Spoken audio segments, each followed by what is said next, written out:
तिमिरन्धस्य ज्ञानजनशलाकया चक्षुरुन्मिलितं येन तस्मै श्रीगुरुवे नमः। श्रीचैतन्यमनुविष्णुं स्थापितं मनोभूतले स्वयं रूपं कदा हि मह्यं ददाति स्वपदान्तिकम्।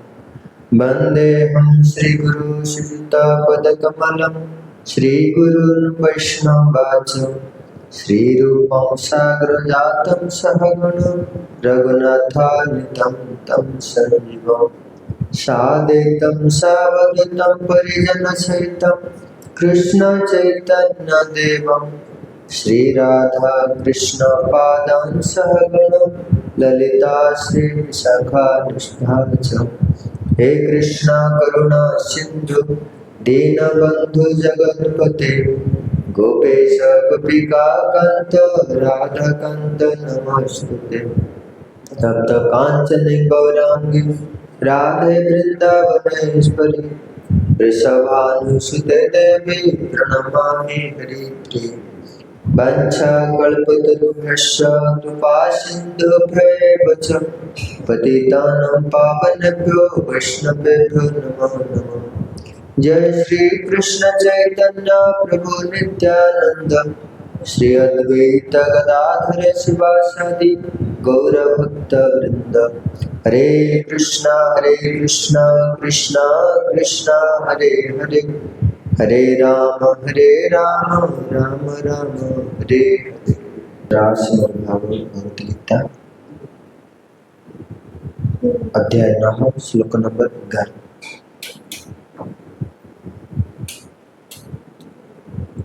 अवजानन्ति मां मूढा मानुषं तनुमाश्रितम् परं भावमजानन्त मम भूतमहेश्वरम्। अनुवाद। ମୁଁ ଯେତେବେଳେ ମାନବ ରୂପ ଧରି ଏଠାରେ ଅବତୀର୍ଣ୍ଣ ହୁଏ ମୂର୍ଖମାନେ ମୋତେ ଉପହାସ କରନ୍ତି। ସେମାନେ ମୋର ପରମ ଦିବ୍ୟ ପ୍ରକୃତିକୁ ଏବଂ ସମସ୍ତଙ୍କ ଉପରେ ଯେ ମୋର ପରମ ଅଧିକାର ଅଛି ତାହା ଜାଣନ୍ତି ନାହିଁ। ଆଜିର ଶ୍ଲୋକରେ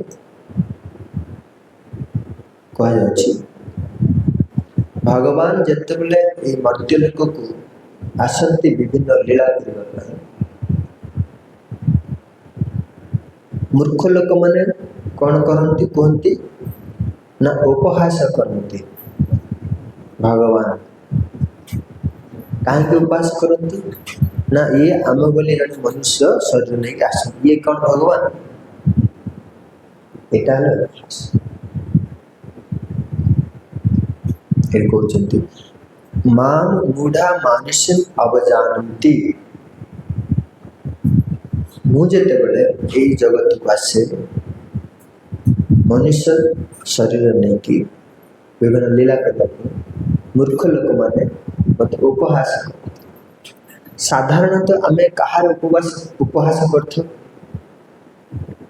କ'ଣ ଦେଖିକି ଆମେ ଉପହାସ କରିଥାଉ? ଜଣକର କ'ଣ ଦେଖି ଆମେ ଉପହାସ କରିଥାଉ, ଥଟ୍ଟା କରିଥାଉ? ପ୍ରଭୁଜୀ କହିଲେ ଗୋଟେ ଖରାପ ଗୁଣ। ଆଉ କ'ଣ ଦେଖି ଉପହାସ କରିଥାଉ? ନିଚ ଦେଖିକି, କାର୍ଯ୍ୟକଳାପକୁ ଦେଖିକି ଉପହାସ କରିଥାଉ, ଥଟ୍ଟା କରିଥାଉ। ଭଗବାନଙ୍କ ଠାରେ କ'ଣ ଏମିତି ଦେଖିଲେ ସେମାନେ ଉପହାସ କଲେ? ମୂର୍ଖ ଲୋକମାନେ କ'ଣ ଗୋଟେ ଦୋଷ ଦେଖିଥିବେ ନା, ନହେଲେ ଉପହାସ କାହିଁ କରିବେ? କ'ଣ ଖରାପ ଗୁଣ ଦେଖିଲେ? ସେମାନେ ଦେଖିଲେ ଭଗବାନ 16,108 ରାଣୀ ରଖିଛନ୍ତି, ଇଏ କି ଭଗବାନ ମାନିଲେ ନା? ଇଏ ହେଲା ଉପହାସ। ଇଏ ଜଣେ ସାଧାରଣ ଆମ ଭଳି ଜଣେ ମଣିଷ। ଶରୀରଟା ଧରିଛନ୍ତି, ପଞ୍ଚଭୂତରେ ଆମେ ଧରିଛନ୍ତି ନା, ପାଞ୍ଚଟା ଭୌତିକ ବସ୍ତୁରେ ଆମ ଶରୀର ତିଆରି ହେଇଛି। ଇଏ ଭଳି ସେଇଭଳି ଭାବରେ ଆସିଛନ୍ତି। ଇଏ କ'ଣ ଭଗବାନ? ହଁ, ଏଇଟା ହେଲା ଉପହାସ। तापरे कोथरे उपवास करते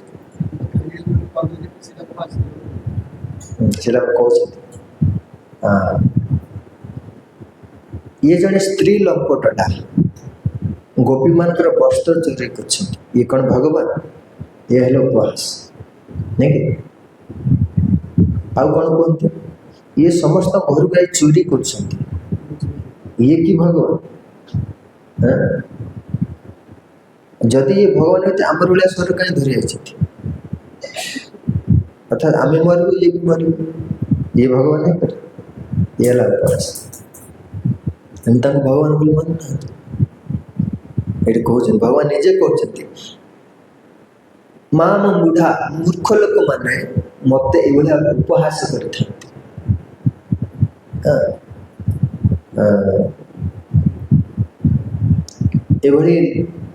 उपहास करने पछरे गोटे कारण रही अन्य माने मूर्ख लोक मान मूर्ख कथा शुणी उपहास कर जो माने प्रामाणिक लोक मान भगवान का विषय शुणी थे से कहीं उपवास कर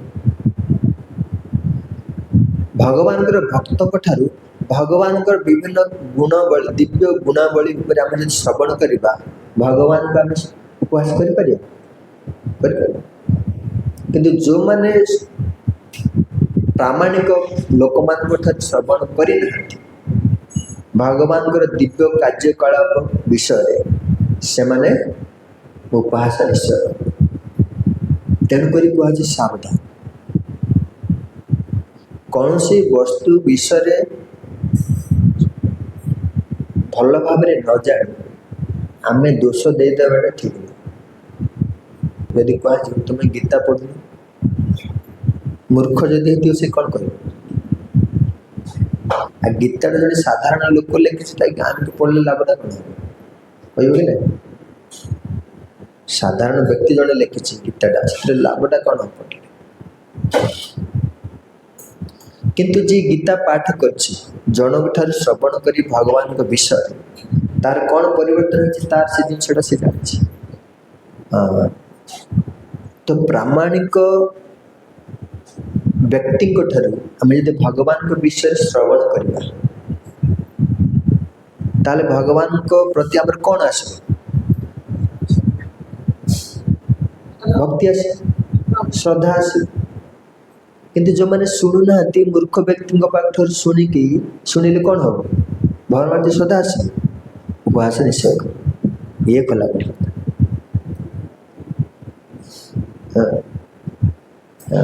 से मैंने भगवान सब कौन देखती दोष देख दोष देखी उपहास करते भगवान बोली मानु ना भगवान कहते अवजानती माँ बुढ़ा मूर्ख लोक मैंने मुझे बड़े जगत को मनुष्य शरीर नहीं आसिक लीला करे मत से माने कौन करती उपहास करती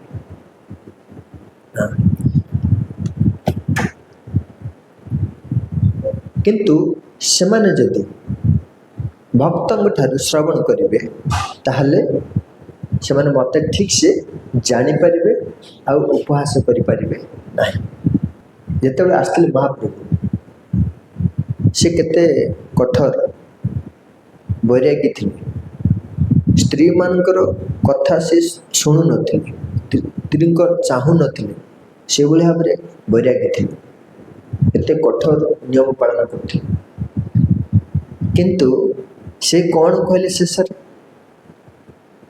कहार पदांक अनुसरण कले आम भगवान प्राप्त हो पार से कहले रम्या काचित ब्रजवधु वर्गण जा कल्पिता ब्रजवधु माने गोपी माने जो भाव में उपासना कर भगवान श्रीकृष्ण पूजा कर जदि आमे पथ को अनुसरण करवा ताहले भगवान कृष्ण को आमे प्राप्त हो पारे से कहीं कहले ना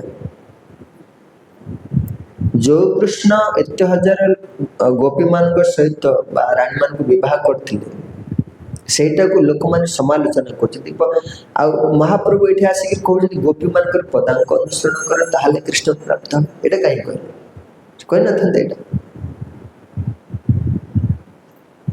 अर्थात जो माने एभली भाव भगवान उपास करते से माने भगवान दिव्य गुणावली को प्रामाणिक व्यक्ति मान श्रवण करना से दोषारोप करते से लोक मान मूर्ख कहा। हाँ हाँ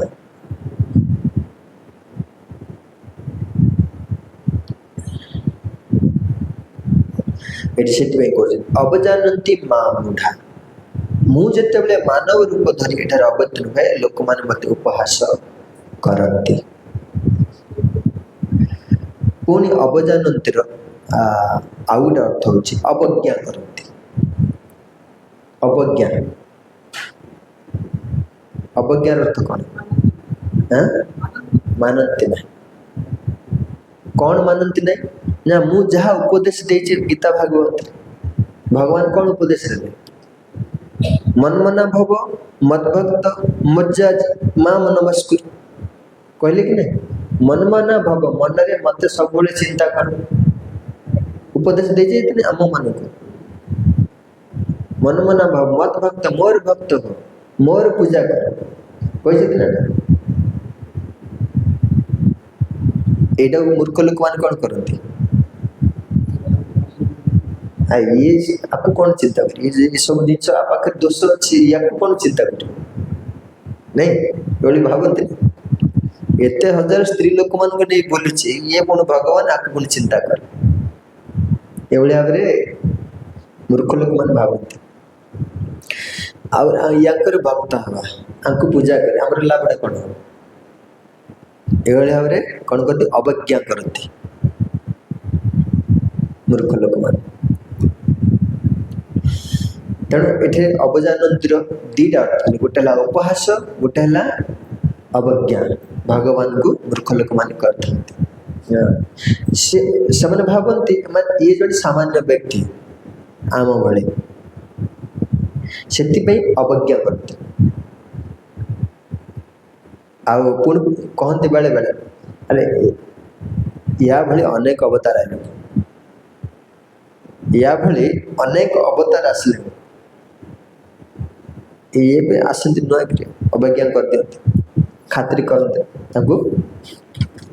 अवज्ञा कर कौन करती उड़े दिखती कथाटा आ गीता कौन ये लिखिं भितर जो ब्रह्म अच्छा निराकार सी लिखिं ये कौन लिखी ये जो लिखी साधारण मनुष्य ये अवज्ञा करते ये कहले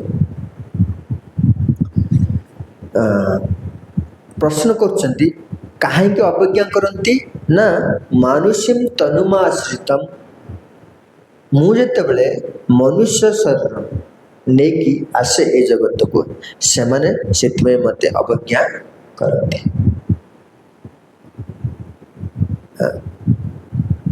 ये पुणी कहते अवज्ञा करने पचे आउ गोटे शब्द लिखुंट परम भाव मजानंत एपरी मूर्ख लोक माने मोर परम भाव भाव अर्थ प्रकृति भगवान दिव्य प्रकृति को बा दिव्य गुण को से माने जानी पारंती ना से अवज्ञा करती। भगवान दिव्य गुण कौन कौन अच्छे? हाँ हाँ ये आसवे सिद्धर स्वामी टीकार कहते हाँ सिद्धर स्वामी कहले जदि आपण परमेश्वर प्रश्न कर तुम परमेश्वर ताहले लोक मैंने आपन को आदर कहीं करना ये मूर्ख लोक मान से प्रश्न करदी आप परमेश्वर मूर्ख लोक मान कहीं आपन को आदर करना अनुमान से भगवान ये तार उत्तर देती दीटा शब्द रे गोटे है अवजानती आ गोटे है अवज्ञा मो विषय से मैंने अज्ञ से मत कौन करती उपहास करती मूर्ख लोक मान से आदर करती ना जन को आम आदर कहीं केत କିଛି ଗୋଟେ ଭଲ ଗୁଣ ଦେଖିଲେ ଆଦର କରିବା ନା, ନାଇଁ କି? ଯଦି ଖରାପ ଗୁଣ ଦେଖି ଆଦର କରିବା କି? ଏ ମୂର୍ଖ ଲୋକମାନେ ଭଗବାନ ସବୁ ଖରାପ ଗୁଣ ଦେଖି ଆଦର କରନ୍ତି ନା। ବୁଝିଲେ? ଭଗବାନଙ୍କର ସବୁ ମୂର୍ଖ ଲୋକମାନେ କ'ଣ କରନ୍ତି? ଇଏ ସବୁ ଲିଷ୍ଟ ଅଛି ଆମ ପାଖରେ, ୟାକୁ ଆମେ ଭଗବାନ ବୋଲି ଆଦର କାହିଁ କରିବା? ଇଏ ଆମ ଭଳି ଜଣେ ସାଧାରଣ ଲୋକ, ଆମ ଭଳି ମନୁଷ୍ୟ ସବୁ ଧରି ଯାଇଛି, ଇଏ ଭଗବାନ। ଗୋପୀମାନଙ୍କୁ ବସ୍ତ୍ର ଚୋରି କରୁଛି, ତାପରେ କ'ଣ କରୁଛି? 16,108 ରାଣୀ ରଖିଛି, ଆଉ ଗୋଟେ ଗାଈ ପଛରେ କ'ଣ ବାଡ଼ିଟେ ଧରି ବୁଲୁଛି। ଇଏ କ'ଣ ଭଗବାନ? ଏଇଭଳିଆ ଦୋଷ ଦେଇକି ତାକୁ କ'ଣ କରନ୍ତି? ନିନ୍ଦା କରନ୍ତି, ଉପହାସ କରନ୍ତି। ସେଥିପାଇଁ ସେଠି ଶ୍ରୀଧର ସ୍ୱାମୀ ଟୀକା କହିଲେ ନା, ପ୍ରଶ୍ନ କଲେ, ଆପଣ ଯଦି ପରମେଶ୍ୱର ଲୋକମାନେ କାହିଁକି ଆଦର କରନ୍ତି ନା? ନା ଅବଜାନନ୍ତି, ମୋ ବିଷୟରେ ଏମାନେ ଜାଣିନାହାନ୍ତି, ସେଥିପାଇଁ ଉପହାସ କରନ୍ତି। ଆଚ୍ଛା, ସେ ପୁଣି କହୁଛନ୍ତି ଆପଣଙ୍କର ବିଷୟରେ ସମସ୍ତ ପ୍ରାମାଣିକ ଗ୍ରନ୍ଥରେ ଈଶ୍ୱର ବୋଲି କୁହାଯାଇଛି, ମହାନ ଈଶ୍ୱର ଆପଣ, କିନ୍ତୁ ଅବଜ୍ଞା କାହିଁ କରନ୍ତି ମୂର୍ଖ ଲୋକ? ସେ କହୁଛନ୍ତି, ଏହାର ଉତ୍ତରରେ ସେ କହୁଛନ୍ତି, ମୁଁ ଯେତେବେଳେ ମନୁଷ୍ୟ ଶରୀର ଧରିକି ଏଇଠିକି ଆସେ, କାହିଁକି ଆସେ? ସେଇଟା ତ ଗୋଟେ କାରଣ, କିନ୍ତୁ ଆଉ ଗୋଟେ ମୁଖ୍ୟ କାରଣ ଅଛି। ତାଙ୍କରି ଭକ୍ତମାନଙ୍କର ଇଚ୍ଛାକୁ ପୂରଣ କରିବା ପାଇଁ, ଇଚ୍ଛା ବୋଲେ ତାଙ୍କୁ ଆନନ୍ଦ ଦେବା ପାଇଁ, ପ୍ରିୟ ଭକ୍ତମାନଙ୍କୁ ଆନନ୍ଦ ଦେବା ପାଇଁ ସେ କ'ଣ କରନ୍ତି? ଶୁଦ୍ଧ ସତ୍ଵ ସ୍ତରରେ ଏଇ ଶରୀର ଧରିକି ଏ ଜଗତକୁ ଆସନ୍ତି। ଆଉ ଲୋକମାନେ ଏ ଶୁଦ୍ଧ ସତ୍ଵ ଶରୀରଟାକୁ ଠିକ୍ ସେ ବୁଝିପାରନ୍ତି ନା, ସେମାନେ ତାକୁ ସାଧାରଣ ମନୁଷ୍ୟ ବୋଲି ଭାବନ୍ତି, ସେଥିପାଇଁ ଅବଜ୍ଞା କରନ୍ତି। ସେଥିପାଇଁ ସେମାନେ ମୋତେ ଜାଣିପାରନ୍ତି ନାହିଁ, ମୁଁ ଗୋଟେ ସାଧାରଣ ମନୁଷ୍ୟ ବୋଲି ମୋତେ ତୁଳନା କରନ୍ତି ତାଙ୍କ ସହିତ। ଶ୍ରୀଧର ସ୍ୱାମୀ ଏଇଠି କହିଲେ,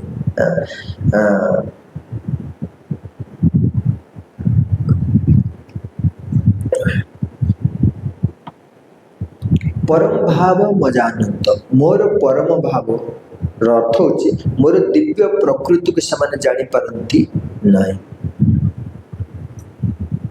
ଭଗବାନଙ୍କର ଅନେକ ଦିବ୍ୟ ପ୍ରକୃତି ଅଛି। ଏଇଟା ଗୀତା ଭୂଷଣ ଟୀକାରେ କୁହାଯାଉଛି,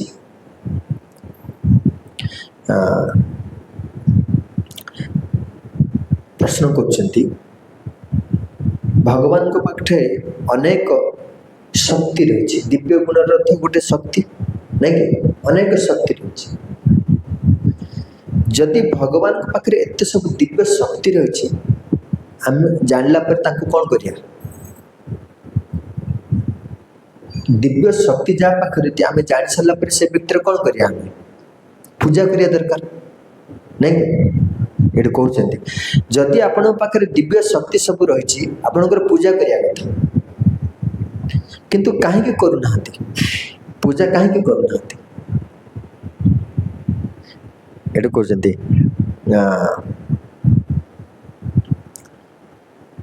ଯଦି ବା ମୂର୍ଖ ଲୋକ ଉପହାସ କରନ୍ତି, ତଥାପି ବ୍ରହ୍ମାଣ୍ଡର ନାୟକ ହିସାବରେ ଆପଣ ହେଉଛନ୍ତି ସର୍ବଜ୍ଞ, ନାଇଁ କି? ଯଦି ବା ମୂର୍ଖ ଲୋକମାନେ ଉପହାସ କରନ୍ତି, କିନ୍ତୁ ଭଗବାନଙ୍କ ଦିବ୍ୟ ଗୁଣ କ'ଣ କ'ଣ? ନା ବ୍ରହ୍ମାଣ୍ଡର ନାୟକ। ନାୟକର ଅର୍ଥ ନିୟନ୍ତ୍ରଣକର୍ତ୍ତା। ସେ ହିରୋ ନା ବ୍ରହ୍ମାଣ୍ଡର, ସେ ତିଆରି କରିଛନ୍ତି ନା ହିରୋ। ନାୟକ ଭଗବାନ ହେଉଛନ୍ତି ହିରୋ। ଆମେ ସାଧାରଣ କ'ଣ ଫିଲ୍ମରେ ଦେଖି, ଟିଭିରେ ଦେଖିକିରି ତାକୁ ନାୟକ ବୋଲି ଭାବୁଛନ୍ତି, ହିରୋ ବୋଲି, କିନ୍ତୁ ସେ ହିରୋ 60 ବର୍ଷ 50 ବର୍ଷ ପରେ କ'ଣ ହବ? ଜିରୋ ହେଇଯିବ। କିନ୍ତୁ ପ୍ରକୃତ ହିରୋ ଆମର ବସିଛନ୍ତି ସିଂହାସନରେ, ତାଙ୍କର କେବେ ଜନ୍ମ ମୃତ୍ୟୁ ନାହିଁ। ସେ ହେଉଛନ୍ତି ମହାନ ନାୟକ। ଏଠି କହୁଛନ୍ତି ଭଗବାନ ଦିବ୍ୟ ଗୁଣ ହେଉଛି ଗୋଟେ ଗୁଣ ହେଲା ନାୟକ, ବ୍ରହ୍ମାଣ୍ଡର ନାୟକ। ଏମାନେ ତ ଗୋଟେ ଗୋଟେ କିଛି ଲୋକକୁ ନେଇକି ନାୟକ କିଛି ବର୍ଷ ପାଇଁ ହେଉଛି, ତାପରେ ପୁଣି ହରିବ ନାଇଁ କି? କିନ୍ତୁ ପରମ ନାୟକ ହେଉଛନ୍ତି ଭଗବାନ ଶ୍ରୀକୃଷ୍ଣ। ଇଏ ହେଲା ଗୋଟେ ଦିବ୍ୟ ଗୁଣ। ଗୀତା ଭୂଷଣ ଟୀକାରେ କୁହାଯାଏ ଆପଣ ହେଉଛନ୍ତି ବ୍ରହ୍ମାଣ୍ଡର ନାୟକ, ଆଉ ଆଉ ସର୍ବଜ୍ଞ। ସର୍ବଜ୍ଞର ଅର୍ଥ କ'ଣ? ସେ ସବୁ ଜାଣନ୍ତି। ଆପଣ କ'ଣ ଭାବୁଛନ୍ତି ମୁଁ ଜାଣିପାରିବି, କିନ୍ତୁ କିଏ ଜାଣିପାରିବେ? ଭଗବାନ ଜାଣିପାରିବେ। ଏ ବ୍ରହ୍ମାଣ୍ଡରେ କେଉଁଠି କ'ଣ ହେଉଛି ଭଗବାନ ଜାଣିପାରିବେ, ସର୍ବଜ୍ଞ।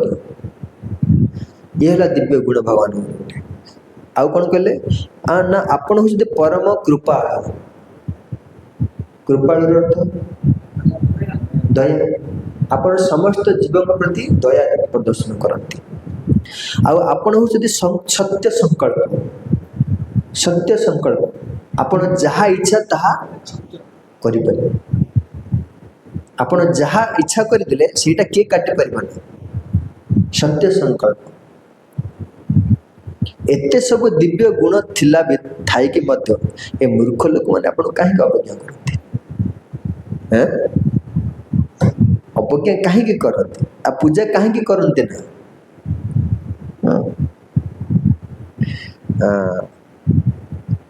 ତାର ପଛରେ ଏଇ ଗୋଟେ କାରଣ ହେଉଛି ନା ସେମାନେ ମୋ ବିଷୟରେ ପ୍ରାମାଣିକ ବ୍ୟକ୍ତିମାନଙ୍କ ଠାରୁ କିଛି ଶ୍ରବଣ କରିନାହାନ୍ତି।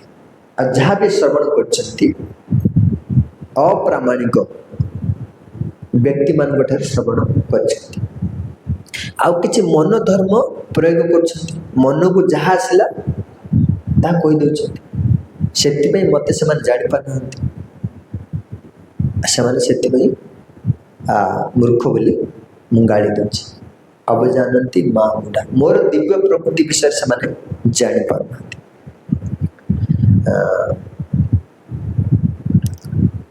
ଏଠି କହୁଛନ୍ତି ସେମାନେ ଅନାଦର କରିବାର କାରଣ ଗୋଟେ ହେଉଛି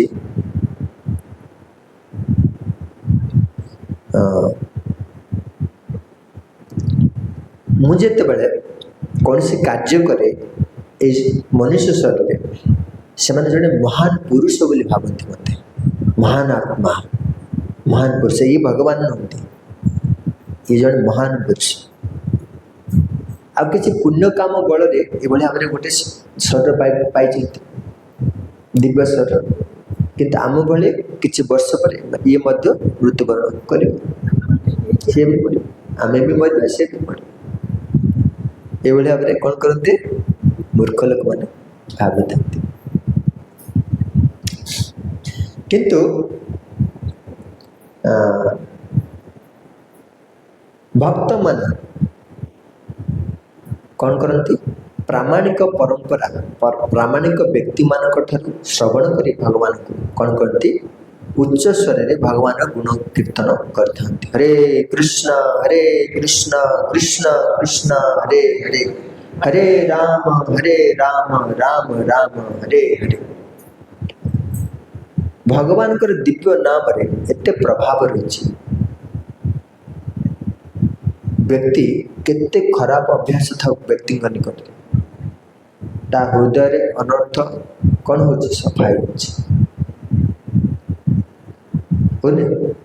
ଭଗବାନଙ୍କର ଦିବ୍ୟ ନାମ ଉଚ୍ଚାରଣ କରିକି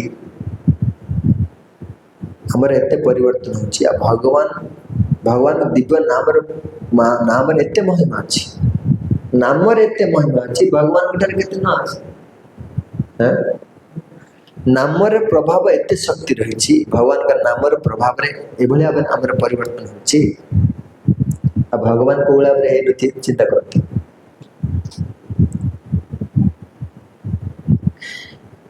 ଆମ ପାଖରେ ବହୁତ ସାରା ଅନର୍ଥ ଅଛି, ନାଇଁ? କାମ, କ୍ରୋଧ, ଲୋଭ, ମୋହ, ଏସବୁ ଅନର୍ଥ। ଏସବୁ ଅନର୍ଥ ଯାକ ଆମେ କେମିତି ଦୂର କଲେ?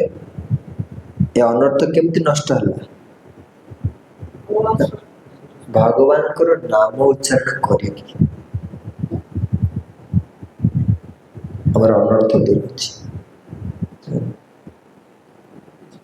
କିନ୍ତୁ ଭୌତିକ ନାଁଟା ଉଚ୍ଚାରଣ କରି ଦେଖିଆ ହେଇଯିବ ପୁରା। ଚିଣ୍ଟୁ ମିଣ୍ଟୁ ଚିଣ୍ଟୁ ଚିଣ୍ଟୁ ଚିଣ୍ଟୁ ଚିଣ୍ଟୁ କରି ଦେଖି ଉଚ୍ଚାରଣ କଲେ ହେଇଯିବ ପୁରା। ହବ?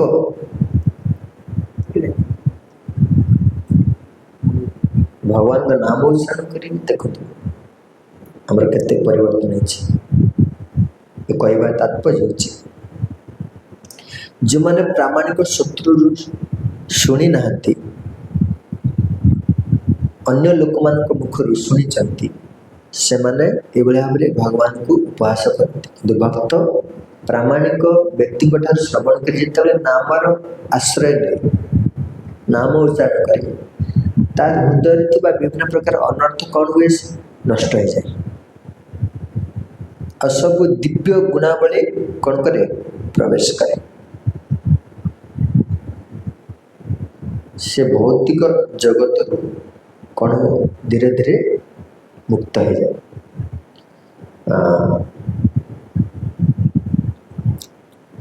ତେଣୁ ଅଜାଣତରେ ଯଦି ମଧ୍ୟ ଆମେ ଯଦି ଭଗବାନଙ୍କ ନାମ ଉଚ୍ଚାରଣ କରୁଛେ, ତାର ପ୍ରଭାବ ପଡ଼ୁଛି। ଆମେ ଭଗବାନ ବିଷୟରେ ଜାଣିନାହାନ୍ତି, କିନ୍ତୁ ଆମେ ଶ୍ରବଣ କରି କ'ଣ କରୁଛନ୍ତି? ନାମ ଉଚ୍ଚାରଣ କରୁଛନ୍ତି ନା, ତାର ପ୍ରଭାବ ମଧ୍ୟ ପଡ଼ୁଛି। କିନ୍ତୁ ମୂର୍ଖ ଲୋକମାନେ କ'ଣ କରନ୍ତି? ମୋତେ ଅବଜ୍ଞା କରନ୍ତି ବା ମୋର ଉପହାସ କରନ୍ତି। ସେମାନେ ମୋର ପରମ ଭାବ ବା ଦିବ୍ୟ ପ୍ରକୃତିର ଗୁଣକୁ ଜାଣିନାହାନ୍ତି, ସେଥିପାଇଁ ମୋର ସେମାନେ ଅବଜ୍ଞା କରନ୍ତି। କ'ଣ ତୁମର ଦିବ୍ୟ ଗୁଣ? ପ୍ରଶ୍ନ ଆସୁଛି, ଭଗବାନ କ'ଣ ଦିବ୍ୟ ଗୁଣ? ଏଠି କହୁଛନ୍ତି ମମ ଭୂତ ମହେଶ୍ୱରମ୍, ମୁଁ ସମସ୍ତ ଭୂତ। ଭୂତର ଅର୍ଥ କ'ଣ? ଭୂତର ଅର୍ଥ ଯେଉଁ ବାର ଡରୁଛନ୍ତି ସେଙ୍କର କି? ଭୂତର ଅର୍ଥ ଯେତେ ସବୁ ଜୀବମାନଙ୍କୁ ଭୂତ କୁହାଯାଏ। ଆମେ ସବୁ ଗୋଟେ ଗୋଟେ ଭୂତ କ'ଣ କରୁଛି? ଭୂତ ନା ମନୁଷ୍ୟ? ଭୂତ କାହାକୁ କୁହାଯାଏ, ମନୁଷ୍ୟ କାହାକୁ କୁହାଯାଏ? ଶୁଣି ଜାଣିବାକୁ ପଡ଼ିବ। ଆମର ଏ ଶରୀରଟା କେତେଟା ବସ୍ତୁରେ ତିଆରି? ପାଞ୍ଚଟା ବସ୍ତୁରେ ତିଆରି। ସେଇଟାକୁ କୁହାଯାଏ ପଞ୍ଚ ମହାଭୂତ। ସେଇଟା ଏଇଠି ଲଗାଉଛନ୍ତି। ଭୂତର ଅର୍ଥ ଏଠି କହୁଛନ୍ତି ସବୁ କିଛି, ଏ ଜଗତରେ ଯେତେ ସବୁ ବସ୍ତୁ ତିଆରି ହେଇଛି ଭୂତରୁ ତିଆରି। ଭୂତର ଅର୍ଥ ପାଞ୍ଚଟା ବସ୍ତୁରେ ତିଆରି। କ'ଣ କ'ଣ? ଜଳ, ଅଗ୍ନି, ବାୟୁ, ଭୂମି ଆଉ ଆକାଶ। ପାଞ୍ଚଟା ବସ୍ତୁରେ ତିଆରି ହେଇଥିବାର ଏବା ସବୁ ଭୂତ କୁହାଯାଏ। ଆମେ ସବୁ ଗୋଟେ ଗୋଟେ ଭୂତ। ସେ ଭୂତ ନାହିଁ, ଆମ ଶରୀରଟା ପଞ୍ଚଭୂତରେ ତିଆରି, ସେଥିପାଇଁ ଆମେ ଭୂତ ଲଗାଉଛି। ଆଉ ଏ ପଞ୍ଚଭୂତର ମାଲିକ କିଏ? ଭଗବାନ। ସେଇଟା କହୁଛନ୍ତି ମମ ଭୂତ ମହେଶ୍ୱରମ୍, ମୁଁ ହେଉଛି ଏ ସମସ୍ତ ବସ୍ତୁର ମହେଶ୍ୱର। ଈଶ୍ୱର ମାନଙ୍କର ଈଶ୍ୱର, ମହେଶ୍ୱର। ବେଳେବେଳେ ଶିବଜୀଙ୍କୁ ମଧ୍ୟ ଆମେ ମହେଶ୍ୱର ବୋଲି କହିଥାଉ, କିନ୍ତୁ ଭଗବାନ ଏଇଠି କହୁଛନ୍ତି ନା, ମୁଁ ସମସ୍ତଙ୍କର, ଶିବଜୀଙ୍କର ବି ମହେଶ୍ୱର।